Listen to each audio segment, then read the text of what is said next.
all the things, space planning, and is there any institution where one can go to, acquire those skills? Yeah, there are in Uganda, for example. There are many institutions like mine, like where I went to, because I have a degree in interior designing. Not in interior designing, something to do with space planning. Okay. But now what I want everyone to know, there are institutions that have been put in place. Okay. I don't know if it's right for me to list names. Yeah, sure. Yeah, because our viewers want to know. There's the Attitude Institute. Okay. It teaches very good Naguru. Okay. Opposite Kembabazi. Okay. It's a very good space. Okay. Also, Kolo Interiors is opening up an academy that I want to train. Kolo Interior is the brand. Your brand? Yeah, it's the brand I'm trying to push to the world. Okay. So that they can have a little training in and there, a lot of skill set that I want to transfer to the next generation, to the youth that are between, let me see, they are between 25 and 35. Okay. You can learn a thing or two. Okay. Trust you me. Why that age bracket? Because one, I believe that God gives second chances. Okay. And trust you me, if you have life, if you still have life, you have life, there is something you can learn. Okay. Trust you me, if you have life, there is something you can learn. Okay. Yes. And now tell us about your journey as an interior and exterior designer. Thank you so much. How did you become an interior designer? My inception into interior designing was extremely very funny. Oh. I didn't see myself into it. Take it away. Perhaps maybe it was a calling for me. Okay. Because after my degree from Ndeje University of Journalism and Multimedia, I found myself into the gutters that I couldn't even sustain myself as a man, you see. And then the fallacy that is going on, that most of the people in the corporacy or the corporate world is like people who do work like we do are totally illiterate. So I found myself in a space of people I thought they are not literate, but having too much skill set to pass on. Okay. Now there's a skill set like tailoring, drilling. Yeah, those are things that can earn you a living, even if you don't have an education. Sure. Yeah, and now I'm urging everyone there to run into such spaces. Okay. Yeah, such spaces, because you can start. Me, I train kids as people to do that work. Yeah, sure. Though I upgraded now, I'm into space planning, but I respect too much my beginning because it gave me a pivotal experience. It gave me a backbone to what I'm doing right now. Okay. I entered a shop and I didn't know how to even make. I respect the person who mentored me, Hajat, Ben and Nasanga. She taught me most of the things I know now. Oh, okay. Yes, teaching. There's nothing I can't make in this business. Okay. Was she an interior designer? Or? Yeah, she was an interior designer, but more so like a mother. Okay. You see, because when you are into corporate, there is not everyone is so lucky. Yeah, I know. Not everyone is so lucky that after your degree you get a job there and there. Yeah, no. Yeah, most people believe after school life out there is you find it's a bed of roses. Yeah, true. But I'm here to tell you that I had to learn from scratch. So after your degree, you accepted to learn how to make money. You people, I'm telling you, come learn how to make money. And because I started on a sewing machine. And in most cases, these are things that are not taught in school. Okay. We all know basic things. We all know the education system in this country. We all know. Yeah. But I started from starters, from making simple curtains. So you started your journey as an interior designer from making curtains? Making curtains. Okay. It gave me a benchmark. It gave me a foundation to go ascertain myself a degree into learning space planning. Okay. So how does, Then I went to I went to the Attitude Institute. Institute of Interior Designing, okay. They taught me a few things, which I'm so grateful. Actually, they taught me architecture world, how architects think, how interior designers think, how we relate to the colors, how do we yeah, incorporate this design, which design is supposed to be meant for which kind of residential place or area. You need to know all those things. So how do you Yeah. pick up the inspiration to become an interior designer? Why didn't you go for maybe architecture or something? Why? Where did the passion come from? You see, passion is so good that it makes you do things. You know, when you find something you do with the least amount of effort, Okay, that's your gift. That's what I you agree. should treasure. I agree. If you do something, if something can make me money Okay. and The a least- legit living, Okay. trust you me, life is very expensive. Yeah?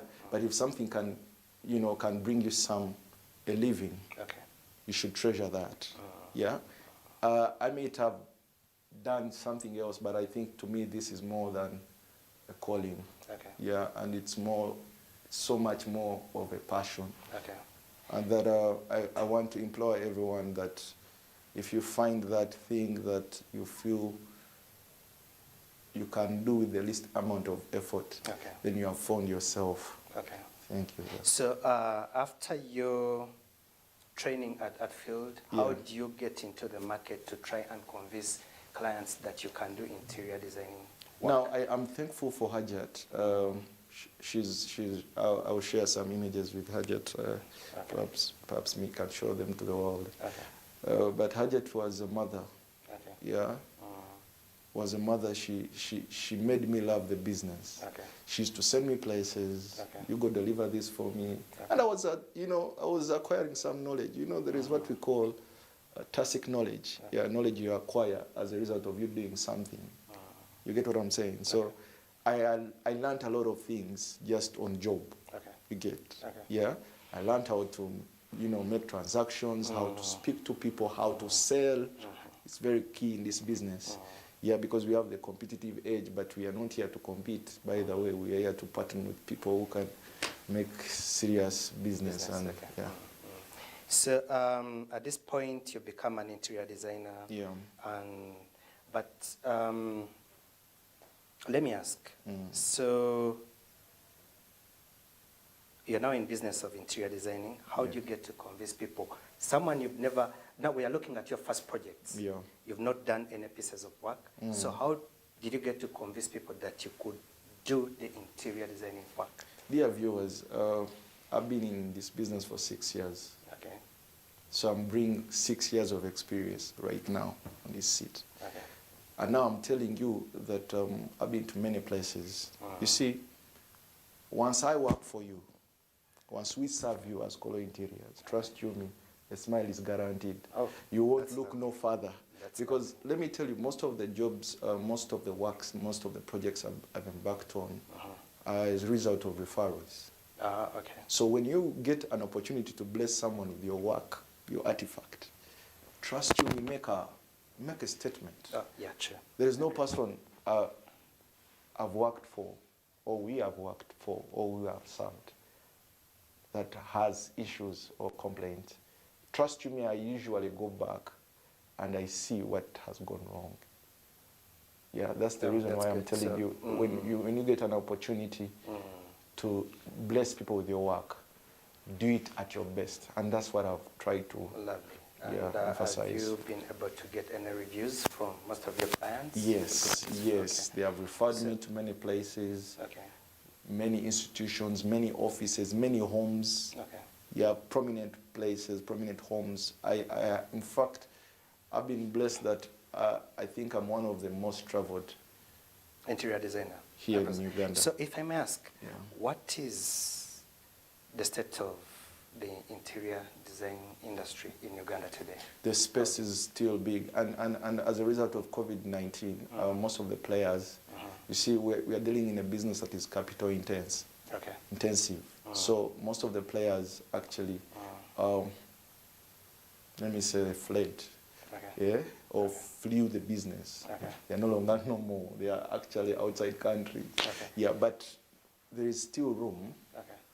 For growth. For growth, yeah. And in fact, time to come, we are looking at building up partnerships, bringing many stakeholders on board, we are also looking at creating an association of interior designers in the that whole would of be a the good country. thing. Yeah, Yeah, because so I've seen several fraternities. Yes, yes. The Uganda Medical and Dental Yes, Association. yes. So many. Yes. And you know, with that you can speak with one voice. So yes, that would be a good thing yes, to look at. Yes, thank you. Also, so how are you managing the business in the post-COVID era?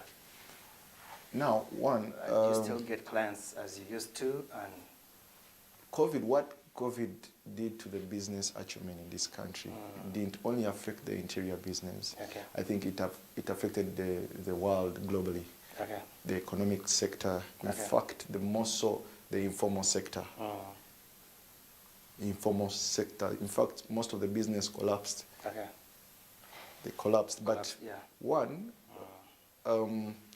you see, with life, doors open up. Yeah, doors open up. Okay. Because COVID for me treated me like it was actually a nightmare for me for the business. Yeah. Almost, yeah. But there is room for building up. Yeah. And when you're building, you come to such spaces. Smart 24 is here for us, for people like we. Yeah. So we are blessed to be in such spaces to rebuild back the vision, to rebuild back the fraternity, to empower our youth so that we can, become responsible citizens. The dear viewers, that's so inspiring. You know, here's a guy who started from Hajat's place at Equatorial. Yeah. And ended up as an interior designer, from making curtains to delivering, and you picked this inspiration of becoming an interior designer, and here you are. And I believe you've worked on quite a number of projects. So many. So many. Yeah, for a young man out there who feels inspired by his story, it's not too late to start. Yeah, you can, learn a thing or two from Collins. Yes, thank you. Yeah. I also want to ask, so in Uganda today, yes, most businesses are so unregulated. I'll give an example of the boda boda industry. Yeah. It has so many players. Yes. And, it's a mess. Okay? So, as interior designers, yes, who regulates you guys? Is there like a body that you look up to get licenses and? Thank you for the question. Yeah. Dear viewer, we are under the Ministry of Lands, Okay. Housing and Rural and Urban Development, sorry. We are under the Ministry of Lands, Housing and Urban Development. So it has its guidelines that we have to follow. Okay. So we are under a docket, a very big docket, under the government of Uganda.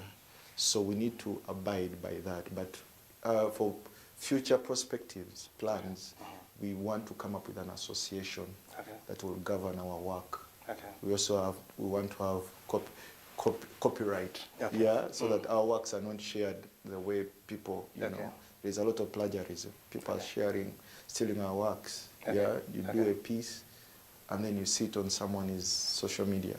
Yeah, so we are trying to be original. So we are also trying to create an association that can bring all of us together and different partners, because this is not only a one. Interior designing can't stand alone. It can't. You have to have. Quite a number of I players, have architects on board. I have engineers on board. Yes. I have plumbers on board. I have people who are good at landscaping. So I'm one-step center. When you think about interior designing, I think we are doing well. Okay, as someone trying to, get into the real estate business, yes. At what stage do I need an interior designer? Because now I'm looking at several phases, let's say from planning to execution to finishing. At what stage do I need the services of an interior designer? I think most of the work is supposed to be done when the project is accorded to. For example, if you have space, when you have a building put up, set up, then an interior designer will come in. And then it takes you back to the data we have to ascertain as an interior designer. You have to get the data. What is the purpose of the business? Is it residential? Is it a workspace? Is it business related? Are you trying to put up an institution facility? Then you get to know what size of space you have. Is it small, big? Yeah, so there is a lot of underlying facts we need to put on board. And this is something I've before seen we with plan. with the events managers Yes, and people who yes. are planning to go into events. Yes. One thing they do is, for our viewers out there, Yes. if you're planning, I'll give an example. Yes. If you're planning an event, you bring all the service providers in a Yes, meeting. yes. And you try to, discuss and see who does what at what stage. Yes. So you're trying to say, if someone is planning on building, it would be a very good thing to bring all the service providers together. Let's say interior designers, the construction guys, the painters, so that you can put heads together to see what can be done. Yes, Okay. yes. Yeah. So how do you price your projects? Because interior designing seems to be A very I think it's expensive. just it's how it's branded, but it's not. Because as someone who is doing a low-cost project, yes. I don't know if, because if you look at most service providers, Yes. Let's say construction, all those are ventures that are going to take a lot of money. And if I'm looking at a low-cost project, would it be advisable to bring the services of an interior designer? Isn't it very expensive? It's very advisable, sir. Wouldn't it be very expensive? It's not expensive. You see, So how do you charge? How do we charge? Now, right, viewers, charging is very friendly for starters. Okay. But I want to tell you that we get the pricing from the data we collect. We have site agents. Okay. Yeah. When a site, for example, let me give you simple knowledge. Let me not go so deep into the interior. Okay. Yeah. Let me give you an example. Perhaps someone wants curtains for their home space. Okay. And this person has one room. Yeah? One room. Trust me, one room won't cost like a person with 2 bedrooms and a sitting room plus a kitchen. You get what I'm saying? So that's why the data we collect, yeah, the knowledge we get from the field is what determines the pricing. Okay. If it's a small area, trust you me, the cost won't be high. If it's a big space, trust you me, the cost may not be also so small. Collins, I've seen this happen. Like, for example, I'll give an example, downtown, when people go for shopping. Yes. And there is this thing that, I'll give an example. If I'm a well-to-do guy with a name, but I'm venturing into a low-cost project, and you're going to cost it because of my name, because you think I'm a rich guy, I have money, and you charge exorbitant figures because you think the money is there.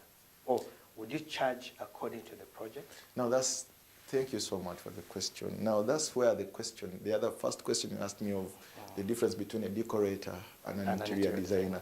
Now there is no interior designer out there who doesn't use data. This is like research. Okay. Go to a site. What does it need? You get what I'm saying?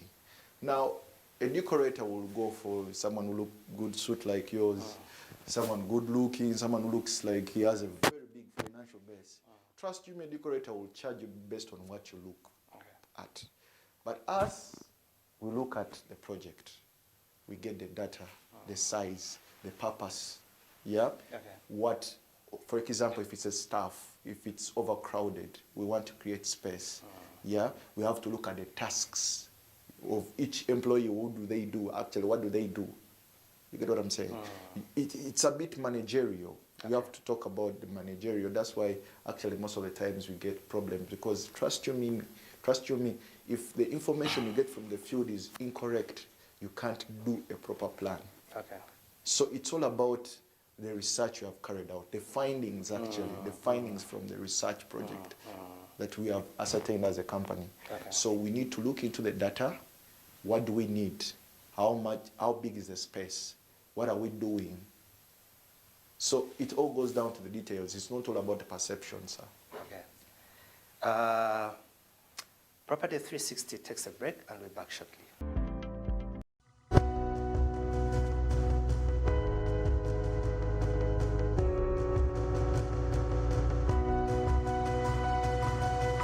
Smart 24, driving